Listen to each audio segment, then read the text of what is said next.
नमस्कार दोस्तों, स्वागत है आपका एस्पायरेशन ऑनलाइन क्लासेस में। मैं आदर्श सक्सेना इंडियन पॉलिटी के अगले लेक्चर के साथ आपके समक्ष फिर से एक बार उपस्थित हूँ। पिछले लेक्चर में हमने वो संविधान के विदेशी स्रोत क्या इस पर चर्चा की। हमने संविधान में हमने क्या विदेशों से लिया उस पर हमने चर्चा की, जैसे ब्रिटेन, अमेरिका, कनाडा, इन सभी देशों से हमने क्या क्या अपने संविधान में लिया तथा भारतीय संविधान के विदेशी स्रोत, भारतीय संविधान के भारतीय स्रोत, इन सभी पे हमने चर्चा की। पिछली वीडियो में हमने कहा था कि हम अगले वीडियो में भारत की अनुसूचियों पर चर्चा करेंगे। तो जब मूल संविधान लागू हुआ तो उस समय भारत में जिस समय मूल संविधान 26 जनवरी 1950 को लागू हुआ उस समय संविधान में 8 अनुसूचियाँ थीं। उसके बाद अब अनुसूचियों की संख्या 12 है। तो आज हम ये जानेंगे कि संविधान में की कितनी अनुसूचियाँ हैं और क्या अनुसूची में क्या क्या प्रावधान किए गए हैं। अनुसूची उससे संबंधित विषय, एक तो ये हमने टेबल बना रखी है। एक तरफ हम बताएंगे कि पहली अनुसूची में क्या है और पहली अनुसूची से संबंधित विषयों पे हम चर्चा करेंगे। तो आज का वीडियो स्टार्ट करते हैं। तो पहली अनुसूची जैसे हमने लिख रखा है, पहली अनुसूची, अगर हम अनुसूची की देखें तो पहली अनुसूची जिसका विषय है संघ एवं राज्य क्षेत्रों का गठन, यानी इस अनुसूची में बताया गया है कि राज्य एवं संघ राज्य क्षेत्रों का विवरण के बारे में, मतलब भारत में कितने राज्य होंगे, कितने केंद्र शासित प्रदेश होंगे, ये सब मतलब राज्यों का और संघ का वर्णन किया गया है। अगर हम दूसरी अनुसूची की बात करें तो उसमें उच्च पदाधिकारियों के वेतन भत्तों के बारे में बताया गया है। यानी उच्च पद जैसे कि कौन कुछ पद, जैसे राष्ट्रपति, राज्यपाल, लोकसभा अध्यक्ष, उपाध्यक्ष, उच्चतम सुप्रीम कोर्ट, उच्चतम और उच्च न्यायालय यानी हाई कोर्ट के न्यायाधीशों, विधानसभा के अध्यक्ष, उपाध्यक्ष, नियंत्रण एवं महालेखा परीक्षक, इनके बारे में आगे चर्चा भी हम करेंगे। इन सभी के वेतन भत्तों के बारे में बताया गया है। अगर हम पहली अनुसूची की बात करें तो इसमें हमें यह कहा गया था राज्य संघ राज्य क्षेत्रों का। अब हम थोड़ा सा अब जान लें इसमें वर्तमान में भारत में कितने राज्य व केंद्र शासित प्रदेश हैं, ये हम जाने। तो जरा हम थोड़ा सा राज्य और यूनियन टेरिटरी यानी केंद्र शासित प्रदेशों के बारे में चर्चा कर लें, उसके बाद हम तीसरी अनुसूची पे आते हैं। तो हम पहले ये जान लें, थोड़ा सा अभी चेंजमेंट कुछ हुए हैं अभी 2019 में, तो हम कुछ उस पर चर्चा कर लें। इसके बाद हम अपनी तीसरी अनुसूची पे चर्चा करेंगे। तो हम ये जान लें कि हम पहले जो हमारा हम लिखें states and union territories, union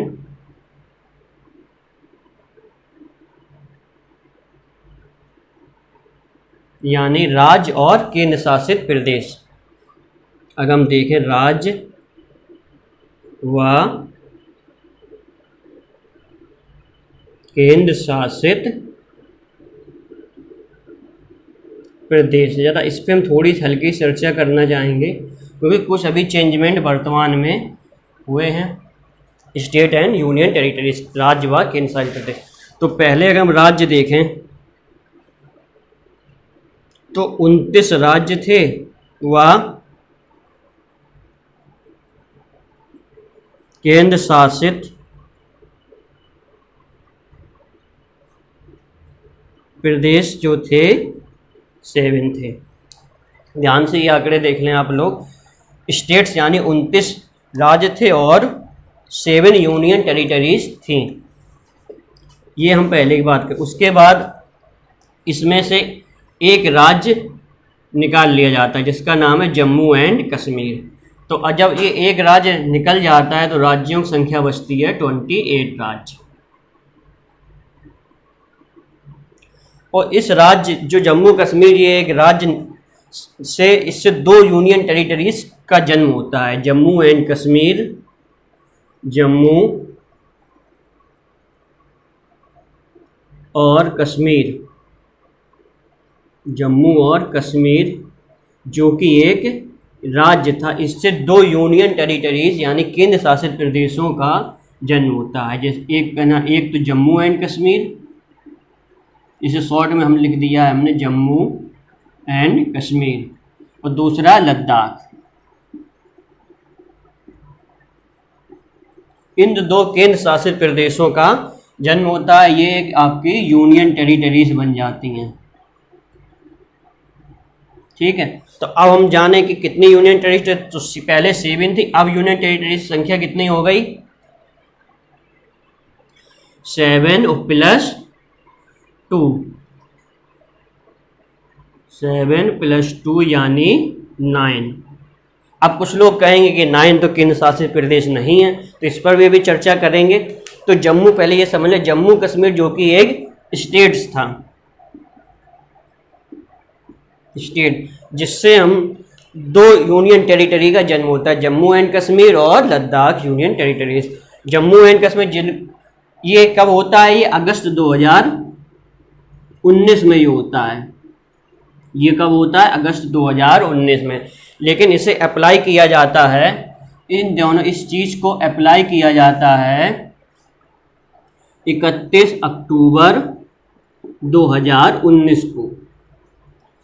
यानी अप्लाई इस चीज़ को, जब ये इफेक्ट में यानी प्रभाव में कब आती हैं ये दोनों यूनियन टेरिटरीज? 31 अक्टूबर 2019 से ये प्रभाव में आती हैं दोनों यूनियन टेरिटरी। अच्छा, 31 अक्टूबर ही क्यों?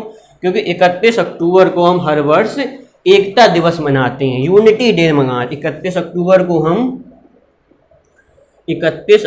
को हम यूनिटी डे मनाते हैं, यूनिटी डे मनाते हैं। क्यों मनाते हैं? सरदार वल्लभ भाई पटेल जी की याद में। क्यों मनाते हैं? सरदार वल्लभ भाई पटेल की याद में, सरदार वल्लभ भाई पटेल की याद में हम 31 अक्टूबर को यूनिटी डे मनाते हैं।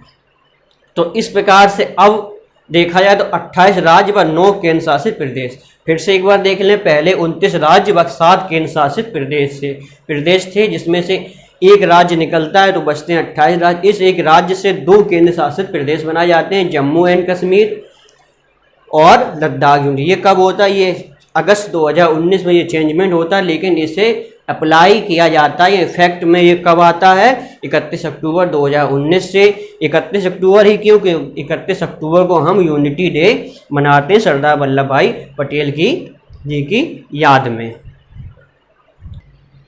अब कुछ लोग कहेंगे ये 9 यूनियन टेरिटरीज तो अभी इस समय है नहीं, तो फिर कुछ चेंजमेंट आया, जैसे ये 9, जब इतना चेंजमेंट हुआ उसके 9 यूनियन टेरिटरी, इसमें से जो 2 अलग यूनियन टेरिटरी थी, Dadar and Nagar Haveli and Daman and Diu, इन दोनों को मिला के एक यूनियन टेरिटरी बना दिया गया। मतलब दादर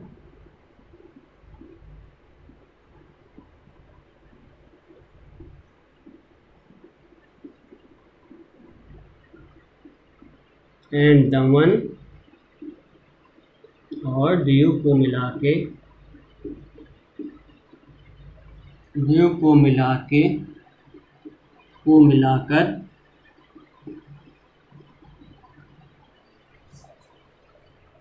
इंग्लिश में दादर एंड नागर एंड दमन एंड दीव को,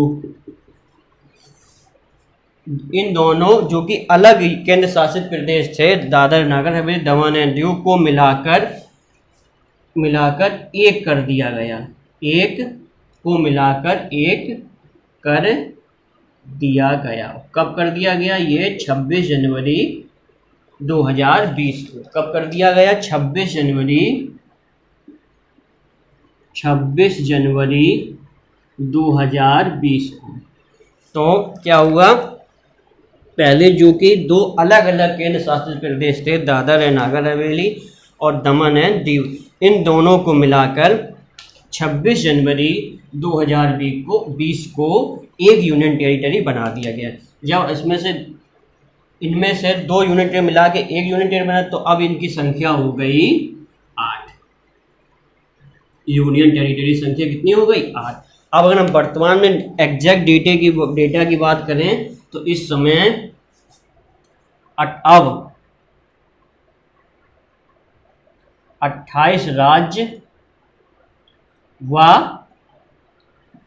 8 केंद्र शासित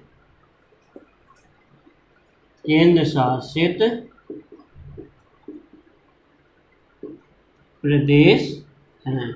यानी इस समय 28 राज्य हैं भारत में और 8 यूनियन टेरिटरीज हैं। अब हम ये जान लें कि कितनी यूनियन टेरिटरीज, इन 8 यूनियन टेरिटरीज को हम एक बार देख लेंगे क्या है और इनकी एडमिनिस्ट्रेटिव कैपिटल क्या है। तो ये एक पूरी लिस्ट बना के रखी है कि कौन कौन से वर्तमान में कितनी केंद्र शासित प्रदेश हैं जो अस्तित्व में हैं। तो पहला है अंडमान एंड निकोबार आइलैंड, जिसकी एडमिनिस्ट्रेटिव कैपिटल पोर्ट ब्लेयर है। अब एडमिनिस्ट्रेटर शब्द का क्यों यूज़ किया, क्योंकि अगर अंडमान निकोबार का कोई जुडिशियल केस अगर हाई कोर्ट तक जाता है तो उसके लिए उसकी जुडिशियल कैपिटल कोलकाता हो जाती है। लेकिन अभी हम इन बात पे चर्चा नहीं, अभी हम सिर्फ ये जान लें कि कौन को यूनियन टेरिटरी उनकी कैपिटल्स क्या है, एडमिनिस्ट्रेटिव कैपिटल्स कह दें या कैपिटल। अगर इसके जुडिशियल कैपिटल्स की बात करें तो वो कोलकाता है। लेकिन अंडमान निकोबार की कैपिटल क्या है, पोर्ट ब्लेयर। चंडीगढ़ की कैपिटल चंडीगढ़, इसे चंडीगढ़ सिटी भी बोल देते हैं, चंडीगढ़ सिटी। फिर दादर, अब ये देख लीजिए, Dadar and Nagar Haveli and Daman and Diu, इन दोनों को मर्ज कर दिया गया एक साथ, जो कि पहले एक अलग अलग केंद्र शासित प्रदेश थे। Dadar Nagar Haveli and Daman and Diu को मर्ज कर दिया गया। कब का किया गया, 26 जनवरी 2020 को। इसकी नई कैपिटल क्या है, दमन। इन दोनों की जो मिलाया गया इसकी नई कैपिटल है दमन। उसके बाद दिल्ली, इसकी capital new Delhi. Jammu and Kashmir, Srinagar and Jammu. आपको पता है जम्मू कश्मीर की 2 कैपिटल रहती है, एक विंटर सीजन में, एक समर सीजन में। उसके बाद ये देखो नया केंद्र शासित प्रदेश जो कि अस्तित्व में आया, लद्दाख, जिसकी कैपिटल लेह। कब आया, 31 अक्टूबर 2019 से प्रभाव में आया। उस पर लक्षद्वीप, इसकी कब आती, पुडुचेरी की पुडुचेरी। तो ये आपके सामने जो इस समय वर्तमान में यूनियन टेरिटरीज हैं आपके सामने ये हमने लिख दी हैं, आप इसका स्क्रीनशॉट ले सकते हैं। अब हम अपने मेन टॉपिक है उस पर आएंगे जिस पे हम चर्चा कर रहे थे कि अनुसूचियां, हमने 2 अनुसूचियों तक बात कर ली थी। अब हम तीसरी अनुसूची पर बात करेंगे। 2 अनुसूचियों पे चर्चा कर ली। प्रथम अनुसूची पे चर्चा की, इसमें संघ एवं राज्य क्षेत्रों का गठन। दूसरी अनुसूची में बताया उच्च पदाधिकारियों के वेतन भत्तों के बारे में। तीसरी अनुसूची में क्या लिखा है, शपथ के प्रारूप। शपथ के प्रारूप मतलब जो राष्ट्रपति, राज्यसभा या जो उच्च पद होते हैं उन पर जाने वाले लोगों के लिए कुछ शपथ के प्रारूप तय किए गए। राष्ट्रपति, राज्यपाल जो होते हैं इनके पास गोपनीय कुछ अहम जानकारियां रहती हैं, तो उन्हें उन शपथ लेनी पड़ती है कि उस अहम जानकारी गोपनीयता को बनाए रखेंगे। चौथी अनुसूची जो हमारी है उसमें ये राज्यसभा में राज्यों के लिए सीटों का आवंटन, राज्यसभा में राज्यों के लिए सीटों का आवंटन किस प्रकार से होगा, ये बात चौथी अनुसूची में कही गई है। 5वीं अनुसूची में क्या कहा गया है कि अनुसूचित क्षेत्रों व अनुसूचित जातियों के प्रशासन तथा नियंत्रण संबंधी प्रावधान, यानी अनुसूचित जो क्षेत्र हैं, जो अनुसूचित जातियां हैं, उनके प्रशासन व नियंत्रण के लिए क्या क्या प्रावधान सरकार होंगे, इस पर चर्चा 5वीं अनुसूची में की गई है। आगे हम देखें 6वीं अनुसूची में क्या है के संबंधित विषयों पर चर्चा कर लें। 6वीं अनुसूची में जैसे लिखा है असम, मेघालय, त्रिपुरा, मिजोरम के प्रशासन से संबंधित प्रावधान किए गए हैं। इन राज्यों के लिए प्रावधान किए गए, इन राज्यों की जो कह सकते हैं जातियों, अनुसूचित जातियों के लिए कुछ प्रावधान किए गए हैं। 7वीं अनुसूची में केंद्र और राज्य के बीच शक्तियों का बंटवारा किया गया है। केंद्र सरकार और राज्य सरकार भी क्या क्या शक्तियाँ किसके पास रहेंगी, इस पर बंटवारा 7वीं अनुसूची में होता है। इसके अंतर्गत 3 सूचियाँ आती हैं, संघ सूची, राज्य सूची और संवर्ती सूची। संघ सूची के अंतर्गत 99 विषयों को रखा गया है, राज्य सूची के अंतर्गत 61 विषयों को और संवर्ती सूची के अंतर्गत 52 विषयों पर। अब इसमें कि क्या क्या विषय, इस पर चर्चा हम अलग से बाद में करेंगे। जैसे संघ सूची, इस पर रक्षा है, परमाणु ऊर्जा, इससे संबंधित CBI है, ये संबंधित विषय आते हैं। राज्य सूची में भी इसी तरीके से विषय आते हैं। इसी तरह स्तंभवर्ती सूची में जैसे राज्य सूची अस्पताल है, स्वच्छता के बारे में, ठीक है, कानून बनाने संबंधित स्तंभवर्ती सूची के विषय आते हैं। तो इन सब विषयों पर चर्चा हम अलग से एक वीडियो में करेंगे। अब हम अपनी अगली 8वीं अनुसूची के बारे में चर्चा करेंगे। 8वीं अनुसूची में संवैधानिक मान्यता प्राप्त भाषाएं कितनी है, इस पर चर्चा की गई है कि भारत में अब तक कितनी भाषाओं को मान्यता दी गई है। तो वर्तमान में अभी तक 22 भाषाएं संविधान में की मान्यता प्राप्त भाषाओं में शामिल की गई हैं। मूल संविधान जब लागू हुआ था तो उसमें 14 भाषाएं थी, बाद में धीमे धीमे कुछ और भाषाएं ऐड होती गई। अभी हम डिटेल में जब पूरी 12 अनुसूची को कंप्लीट कर लें उसके बाद हम इन 22 भाषाओं के बारे में चर्चा करेंगे। तो पहले हम ये जान लें, पहले हम 12 अनुसूचियाँ पूरी कंप्लीट कर लें।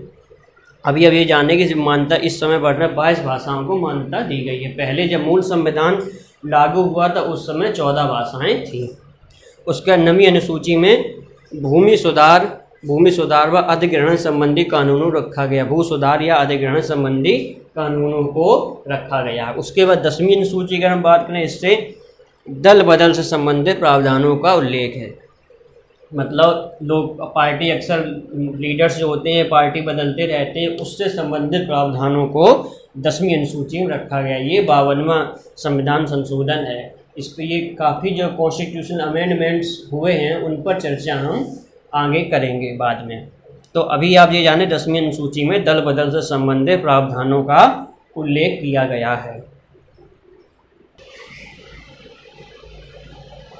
11वीं अनुसूची में हम देखें क्या क्या। 11वीं अनुसूची में पंचायती राज व्यवस्था को संवैधानिक दर्जा प्रदान किया गया। पंचायती राज व्यवस्था लागू की गई थी ये। इसमें 29 विषय रखे गए हैं। ये अगर ये जरूर इम्पोर्टेंट है कि ये कब हुआ, ये 73वां संविधान संशोधन अधिनियम 1992 बोला जाता है। पंचायती राज व्यवस्था को लागू किया गया 73वां संविधान संशोधन 1992 के द्वारा। इससे 29 विषय रखे गए हैं विकास, ग्रामीण के विकास से संबंधित। 12वीं अनुसूची में शहरी क्षेत्र के स्थानीय सुशासन का उल्लेख यानी नगर पालिका अधिनियम जिसे हम कह सकते हैं। 12वीं अनुसूची में शहरी क्षेत्र की स्थानीय सुशासन का उल्लेख किया, जिसमें 18 विषय हैं। इसे हम 74वां संविधान संशोधन 1992 बोलते हैं। तो ये इस प्रकार से ये आपकी 12 अनुसूचियाँ हैं जिनके बारे में आज इस वीडियो में हम चर्चा कर रहे हैं। अभी हम इस पर जो 8वीं अनुसूची जिसमें संवैधानिक मान्यता प्राप्त भाषाएं 22 भाषाओं को रखा गया। अब हम ये हमारी अनुसूचियाँ कंप्लीट हुई पूरी 12 अनुसूची। अब हम 8वीं अनुसूची में कितनी भाषाओं को रखा गया है वो सभी भाषाओं को हम जरा देख लें। तो 8वीं अनुसूची जो कि इसमें कि हमने अभी आपको बताया था कि 22 भाषाओं का उल्लेख किया गया है। मूल संविधान में जब ये लागू हुआ तब 14 भाषाएं थी। उसके बाद देखो 1967 में सिंधी भाषा को शामिल किया गया। 1992 में कोंकणी को, मणिपुरी को, नेपाली को संविधान की संवैधानिक भाषाओं में शामिल किया गया। 2003 में मैथिली, संथाली, डोगरी और बोडो को शामिल किया गया। अब आपके सामने ये जो इतनी ये भाषाएं शामिल होने के बाद जो 22 भाषाएं हैं ये सब आपके सामने लिख दी हैं। असमिया है, बंगला है, गुजराती है, हिंदी है, कन्नड़ है, कश्मीरी है, कोंकणी है, मलयालम है, मणिपुरी, मराठी, नेपाली, उड़िया, पंजाबी, संस्कृत, सिंधी, तमिल, तेलुगु, उर्दू, बोडो, मैथिली, संथाली और डोगरी। तो इस तरीके से ये अब आपकी 22 संवैधानिक मान्यता प्राप्त भाषाएं हैं। तो आज की वीडियो में हमने संविधान की अनुसूचियों के बारे में चर्चा की और डिटेल्स में हमने 12 अनुसूचियों को जाना। इसके बीच में हमने भारत के राज्य और केंद्र शासित प्रदेशों में क्या क्या परिवर्तन हुए इसके बारे में चर्चा की और अंत में हमने 8वीं अनुसूची में 22 भाषाओं के बारे में डिटेल में चर्चा की। तो अगर आपको ये वीडियो पसंद आए तो इस वीडियो को लाइक कीजिए, वीडियो पर नीचे कमेंट कीजिए और एस्पायरेशन ऑनलाइन क्लासेस को सब्सक्राइब कीजिए। अगर आप हमारे टेलीग्राम चैनल से अभी तक नहीं जुड़े हैं तो इस वीडियो के डिस्क्रिप्शन में दिए गए लिंक पर क्लिक करके हमारे टेलीग्राम ग्रुप से जुड़िए। एस्पायरेशन ऑनलाइन क्लास सब्सक्राइब कीजिए। धन्यवाद। जय हिंद।